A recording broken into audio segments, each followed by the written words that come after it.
Hello नमस्कार good morning जय जगन्नाथ। तो आमे पुणी जाइथिलु गोटे मीटिंग रे। तो देखंतु आमे समस्त बाहर जाई बस रे बस जाइथिलु। तो हमको मिल जाइतला बिस्किट एंड गोटे पानी बोतल। तो आमे पहुंच जाइथिलु हमरो मीटिंग जगह रे। तो एटा होची हमरो से जगह एटा पण जानि पड़ते कोटे एटा होची लिंगराज मंदिर। तो आमे पहुंच जाइथिलु लिंगराज मंदिर पाखरे बहुत जोरे खरा होतला। तो मुंडर पकेउ पड़ला एठी जो होतला हमरो मीटिंग जोटा कि मंदिर सामने रे। तो आमको वेलकम दे देथिले दही पणा बहुत बढ़िया लागुतला बहुत टेस्ट लागुतला। ମୁଁ ତ 4 ଗ୍ଲାସ ପିଇଦେଲି।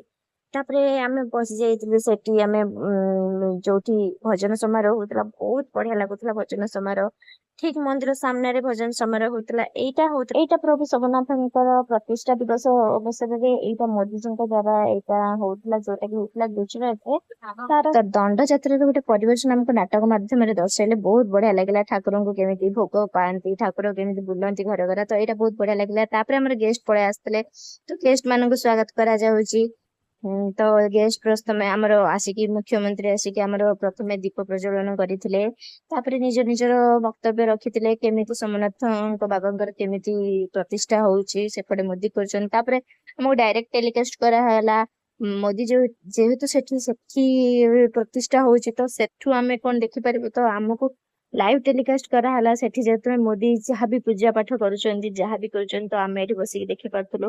ବହୁତ ଭଲ ଲାଗିଲା ଏଇ ଜିନିଷଟା। କିନ୍ତୁ ଯାହା ହଉ ଗୋଟେ ମନ୍ଦିର ପ୍ରତିଷ୍ଠା ହେଲା ଯୋଉଟା କି ଥିଲା ସୋମନାଥ ବାବାଙ୍କ ସମାରୋହ ପର୍ବ।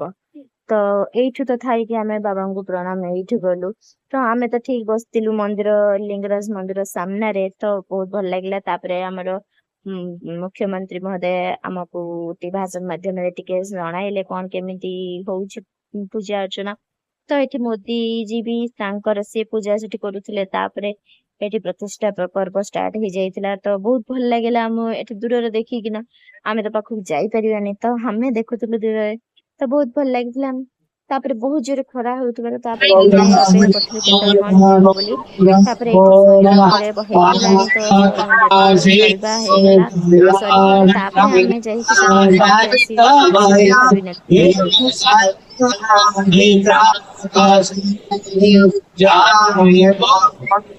ଭାବିନଥିଲୁ।